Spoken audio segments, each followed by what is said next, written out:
Economics diverged from ethics നമുക്ക് ആവശ്യമില്ല, ഇന്ത്യക്ക് ആവശ്യമില്ല എന്നും സദാചാരമാണ് ഏറ്റവും വലിയ, അതിൽ നിന്ന് വിഭിന്നമായിട്ടൊരു തത്വശാസ്ത്രം ആവശ്യമില്ല എന്നും അതിനു വേണ്ടിയിട്ട് നൂൽപ്പ്, തക്കിളി, ചർക്ക അങ്ങനെയുള്ള സംഗതികളൊക്കെ കൊണ്ടുവന്നപ്പോഴും ഹിന്ദി പ്രചരണം കൊണ്ട് തെക്കും വടക്കുമുള്ള എല്ലാവരെയും ഏകോപിപ്പിക്കണം എന്ന് ഗാന്ധി ശ്രമിച്ചപ്പോഴും നാലപ്പാടൻ ആ പ്രവർത്തനങ്ങളിലെല്ലാം പങ്കുകൊണ്ടിരുന്നു. കേളപ്പൻ്റെ കൂടെയാണ് അദ്ദേഹം പ്രവർത്തിച്ചിരുന്നത്. അപ്പോൾ അറിയാലോ ഏതു വിധത്തിലുള്ള സർവോദയ മെത്തേഡിലാണ് അദ്ദേഹത്തിൻ്റെ പ്രവർത്തനം എന്ന്. 1920-21 കഴിഞ്ഞപ്പോഴത്തേക്കും നമ്മൾ കാണുന്നത് നാലപ്പാടൻ അരവിന്ദ ഘോഷിനെ പോലെ രാഷ്ട്രീയ രംഗത്ത് നിന്ന് പിൻവാങ്ങി മറ്റൊരു രംഗത്ത് നിലയുറപ്പിക്കുന്നതാണ്. പലരും വിചാരിച്ചിരിക്കുന്നത് അത് അദ്ദേഹം ഭാര്യ മരിച്ചതുകൊണ്ടാണ് ഒന്നിലേക്ക് എല്ലാത്തിനും പിൻവാങ്ങിയതെന്നാണ്. എന്നാൽ അത് ശരിയല്ല. അത് പല കാരണങ്ങളിൽ ഒന്നായിട്ട് മാത്രമേ നമുക്ക് കരുതേണ്ട ആവശ്യമുള്ളൂ. കാരണം മാധവിയെ വിവാഹം ചെയ്യുന്നതിന് മുമ്പ് തന്നെ നാലപ്പാട്ട് നാരായണ മേനോൻ സന്യസിക്കാനായിട്ട് ആൽമോറയിലേക്ക് പോയിട്ട് അവിടെ വെച്ച് ഈ മാസ്റ്റേഴ്സ് എന്ന് പറയുന്ന തിയോസഫിക്കൽ സൊസൈറ്റിക്കാർ മാസ്റ്റേഴ്സ് എന്ന് പറയുന്ന അജ്ഞാതരായ ഗുരുക്കന്മാരുമായിട്ട് ബന്ധപ്പെടുകയും അവരിൽ നിന്ന് ഒരു സന്യാസം സ്വീകരിക്കുകയും ചെയ്തിരുന്നു. പിന്നെ തിരിച്ചു വന്നിട്ടാണ് അമ്മയുടെ ആഗ്രഹപ്രകാരം വിവാഹം കഴിക്കുക എന്ന് പറഞ്ഞപ്പോൾ ഞാൻ എനിക്കിഷ്ടമുള്ള കുട്ടീനെയാണെങ്കിൽ കഴിക്കാമെന്ന് പറഞ്ഞ് മാധവമ്മേനെ കഴിക്കുന്നത്. അപ്പോൾ മാധവമ്മേനെ വിവാഹം ചെയ്ത കാലത്ത് തന്നെ അദ്ദേഹം പാവങ്ങൾ തർജ്ജമ ചെയ്യാനും ആരംഭിച്ചിട്ടുണ്ട്. അതായത് ബൃഹത്തായ ഒരു ഗ്രന്ഥം തർജ്ജമ ചെയ്യാൻ വേണ്ട സമയം, ക്ഷമ, പരിശ്രമം ഇതൊക്കെ അദ്ദേഹത്തിൻ്റെ പൂർണ്ണമായ ശ്രദ്ധയെ ആകർഷിച്ചിട്ടുണ്ട്.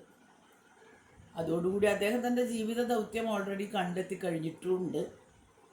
വളരെ സാധാരണ രാഷ്ട്രീയത്തിൽ നിന്ന് വളരെ ഉയർന്ന രീതിയിലുള്ളൊരു പ്രവർത്തനത്തിലേക്ക് അദ്ദേഹത്തിൻ്റെ മനസ്സ് മൂവ് ചെയ്തിട്ടുണ്ട്. അത് ആ ഒരു വിളിയോടെയാണ് അരവിന്ദ ഘോഷിന് ഏർപ്പെട്ട പോലെ രാഷ്ട്രീയ പ്രവർത്തനത്തിൽ നിന്ന് അദ്ദേഹം പൂർണ്ണമായിട്ട് ഒഴിവായത്. എങ്കിലും മരണം വരെയും അദ്ദേഹം ഗാന്ധിയനായി തന്നെയാണ് തുടർന്നത്.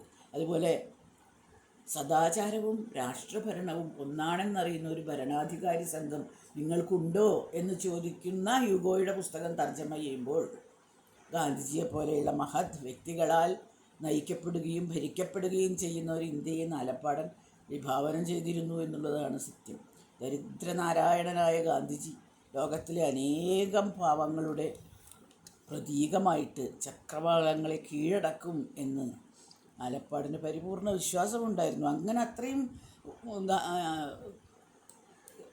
ഗാന്ധിയനായിരുന്നു. എന്നാലും അദ്ദേഹം അതിൽ നിന്നൊക്കെ വിട്ട് മാറി പോവുകയും ചെയ്തു. ഈ രവീന്ദ്രനാഥ ടാഗോറിന് 21-ാമത്തെ വയസ്സിൽ 1882 ഒരിക്കൽ സൂര്യോദയം നോക്കി നിൽക്കുമ്പോഴാണ് അത്രേ ആദ്യത്തെ മിസ്റ്റിക്കൽ അനുഭവം ഉണ്ടാവുന്നത്. അക്കാലത്തെ അദ്ദേഹത്തിൻ്റെ കവിതകളെല്ലാം നശ്വരവും അനശ്വരവുമായ പ്രതിഭാസങ്ങളുടെ പരസ്പര ബന്ധം തേടിയുള്ള പ്രയാണവും അന്തർമുഖമായ അന്വേഷണവുമാണ്. ഗ്രാമജീവിതം പ്രകൃതിയിലെ നിസ്സാര വസ്തുക്കളിൽ നിന്ന് ആരംഭിച്ച് അനശ്വരത്വത്തിലേക്ക് ചിറകടിച്ച് പറക്കാനുള്ള അവസരം ടാഗോറിന് ഉണ്ടാക്കിക്കൊടുത്തു. ഈ കാര്യം നാലപ്പാടിനെ സംബന്ധിച്ച് നമുക്ക് പറയാൻ കഴിയും. കാരണം 20-ാം വയസ്സിലാണ് അദ്ദേഹം ആദ്യത്തെ മിസ്റ്റിക്കൽ അനുഭവം അദ്ദേഹത്തിന് നാലപ്പാടിനുണ്ടാവുന്നത്. 20-ാം വയസ്സിൽ അദ്ദേഹം നക്ഷത്രങ്ങളെ നോക്കി നിൽക്കുമ്പോഴാണ് അത്രയും ആദ്യത്തെ മിസ്റ്റിക്കൽ അനുഭവം ഉണ്ടാവുന്നത്. അദ്ദേഹം എപ്പോഴും പറയുന്നൊരു കാര്യമുണ്ട്. അത് ഞാനൊക്കെ ചെറിയ കുട്ടിയാകുമ്പോൾ നക്ഷത്രങ്ങളെ നോക്കി നാലപ്പാടിൻ്റെ സഹോദരിയായ എൻ്റെ അമ്മമ്മയും രണ്ടുപേരും നക്ഷത്രങ്ങളെ നോക്കി നമ്മളെ കുട്ടികളെയും കാണിച്ചു തരുന്ന ആൾക്കാരാണ്. ഈശ്വരനില്ല എന്ന് തോന്നുന്നുണ്ടെങ്കിൽ നക്ഷത്രങ്ങളിലേക്ക് നോക്കൂ എന്ന് പറഞ്ഞിരുന്ന ആളാണ് നാലപ്പാടൻ. അദ്ദേഹത്തിൻ്റെ ആദ്യത്തെ മിസ്റ്റിക്കൽ അനുഭവം 20-ാം വയസ്സിൽ ആ നക്ഷത്രങ്ങളെ നോക്കി നിൽക്കുമ്പോഴാണ് ഉണ്ടായിട്ടുള്ളത്. അതുകൊണ്ടാണ് അത് അത്ര ഉറപ്പിച്ച് അദ്ദേഹം പറയുന്നത്. അഴകുള്ള ആ ദൃശ്യം കണ്ട് ആനന്ദത്തോടുകൂടി ഇരിക്കുന്ന നാലപ്പാടൻ്റെ ഉള്ളിൽ പണ്ടൊരു മട്ടിലും കരുതിടാതുള്ളൊരു ചിന്താരസം തട്ടിയപ്പോൾ തന്നോട് തന്നെ ആത്മഗതമായി പുതുമയാം വണ്ണം പറഞ്ഞ വാക്കുകളാണ് നക്ഷത്രങ്ങൾ എന്നൊരു ചെറു കവിതയിൽ. 20 വയസ്സായ കുട്ടിയുടെ കവിതയാണ്. കവിതയുടെ ഗുണങ്ങളെക്കുറിച്ചല്ല ഞാൻ പറയുന്നത്, അതിൻ്റെ ആ സന്ദർഭമാണ് അത് ആ കുട്ടിയിൽ ഉണ്ടായത്, ആ കവിത ഉണ്ടായത്. 1882 മിസ്റ്റിക്കൽ അനുഭവം ഉണ്ടായ ടാഗോറിൻ്റെ ഏറ്റവും നല്ല കവിതയായ ഗീതാഞ്ജലിയുടെ ആദ്യ പതിപ്പ് 1912 പുറത്തിറങ്ങിയത്. കാമുകൻ്റെ സമ്മാനം എന്ന കവിതയിൽ rebelliously I put out the lights in my house and your sky surprised me with your stars എന്ന് കാണാം. അത് ടാഗോറിൻ്റെ വരികളാണ്. ഈശ്വരൻ എന്ന് നാം വിളിക്കുന്ന പ്രപഞ്ചവിധാതാവിൻ്റെ നക്ഷത്രങ്ങൾ 20-ാം വയസ്സ് മുതൽ മരണം വരെയും നാലപ്പാടനിൽ മിസ്റ്റിക് അനുഭവങ്ങൾ സൃഷ്ടിച്ചുകൊണ്ടേയിരുന്നു. അതൊരിക്കലും അദ്ദേഹത്തിൽ നിന്ന് വിട്ടുപോയിട്ടില്ല. അദ്ദേഹം നശ്വരത്വത്തിൽ നിന്ന് അനശ്വരത്തെ തേടിയുള്ള ആ പ്രയാണത്തിൽ അന്തർമുഖത്വത്തോടെ നിസ്സാരമായ മൺതരിയെപ്പോലും തൻ്റെ ആത്മാവിൽ അണച്ചു പുൽകി. പുന്നൂർക്കുളം എന്ന കുഗ്രാമത്തിലെ നാലപ്പാട്ട് എന്ന വർണ്ണാശ്രമത്തിൽ, വേറെ ഇൻസ്റ്റിറ്റ്യൂഷനൊന്നും അദ്ദേഹം ഉണ്ടാക്കിയില്ല, തൻ്റെ വർണ്ണാശ്രമത്തിൽ ഇരുന്നു കൊണ്ട് തനിക്ക് ആലോചനാശീലനായ തനിക്ക് വേണ്ടി പ്രകൃതി തൻ്റെ സൗന്ദര്യം മുഴുവൻ തുറന്നു വച്ചിരിക്കുന്നത് കണ്ടുകൊണ്ട് ഇരുന്ന് പ്രവർത്തിച്ചു. അനുഭവങ്ങളുടെ ഒരു മണിമണ്ഡപം അദ്ദേഹത്തിൻ്റെ സരസ്വതിക്ക് നൃത്തമാടാൻ അവിടുത്തെ പ്രകൃതി ഒരുക്കി കൊടുത്തു എന്നുള്ളതാണ്. ഒരുപക്ഷെ നമുക്ക് പറയാം, ടാഗോറിൻ്റെ ആദ്യകാല കൃതികളിൽ കാണുന്ന സൗന്ദര്യം അദ്ദേഹത്തിൻ്റെ അവസാനകാല കൃതികളിൽ ഇല്ലല്ലോ എന്ന് ചോദിക്കാം. ശരിയാണ്. 1921 രചിച്ച ഫിജിറ്റീവ്സ്, 28 രചിച്ച ഫയർഫ്ലൈസ്, 42 കവിയുടെ മരണശേഷം പ്രസിദ്ധപ്പെടുത്തിയ കവിതകൾ, ഇതിലൊക്കെ നമ്മൾ നോക്കിക്കഴിഞ്ഞാൽ ഈ ഗുണക്കുറവ് ഇങ്ങനെ വരുന്നത് കാണാം. അസുഖം ബാധിച്ച് കിടപ്പിലായി ദീനശയ്യയിൽ വെച്ച് എഴുതിയ അവസാനകാല കവിതകളിൽ വേദന, ദുഃഖം എന്നിവയൊക്കെ ഏറ്റുമുട്ടി ആ സംഘർഷത്തിൽ നിന്ന് ജനിച്ച കുറേ നിരാശയുള്ള ഒരു മനസ്സാണ് നമ്മൾ കാണുക.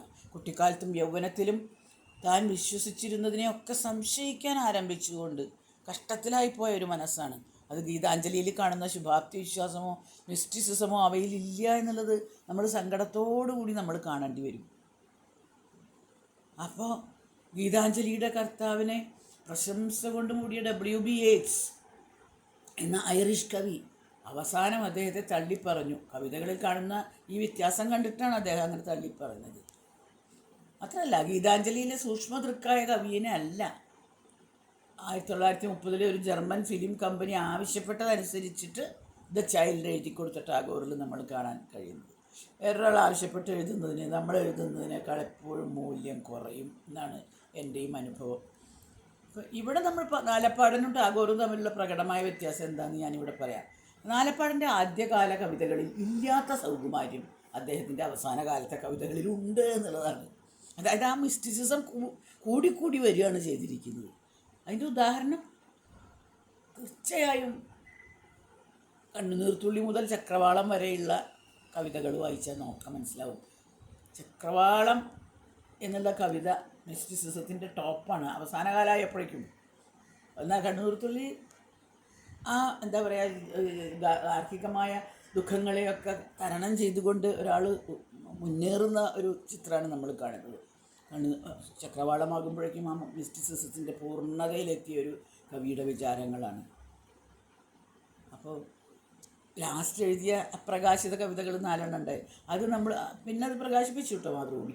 അതിൽ നോക്കിക്കഴിഞ്ഞാൽ ജീവിതകാലം കഴിഞ്ഞിട്ട് പിന്തിരിഞ്ഞ് നോക്കി തന്നെ വിലയിരുത്തുന്ന, തന്നെ അനലൈസ് ചെയ്യുന്ന ഒരു നിരൂപകനായിട്ടാണ് ആ 4 കവിതകളിൽ നമുക്ക് കവിയെ കാണാൻ കഴിയുക.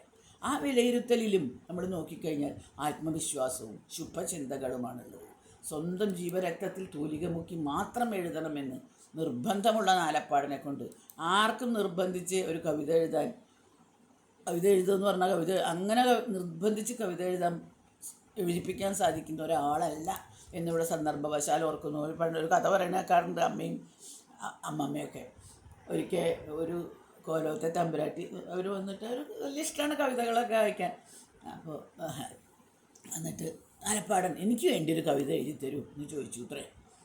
അപ്പോൾ പറഞ്ഞു, പഴയ കവിതകളൊക്കെ ഉള്ളതൊക്കെ എടുത്ത് വായിച്ചോളൂ, ഇപ്പോഴേക്ക് എഴുതാൻ പറ്റില്ല. അപ്പോൾ കുറേ പ്രാവശ്യം ഇവർ പറഞ്ഞപ്പോൾ അമ്മാവനത് നിരസിച്ചു. ഒരാൾ പറഞ്ഞിട്ട് ഇങ്ങനെ നമുക്ക് നട്ടും ബോൾട്ടും വെച്ച് കവിത ഉണ്ടാക്കാൻ പറ്റില്ലല്ലോ.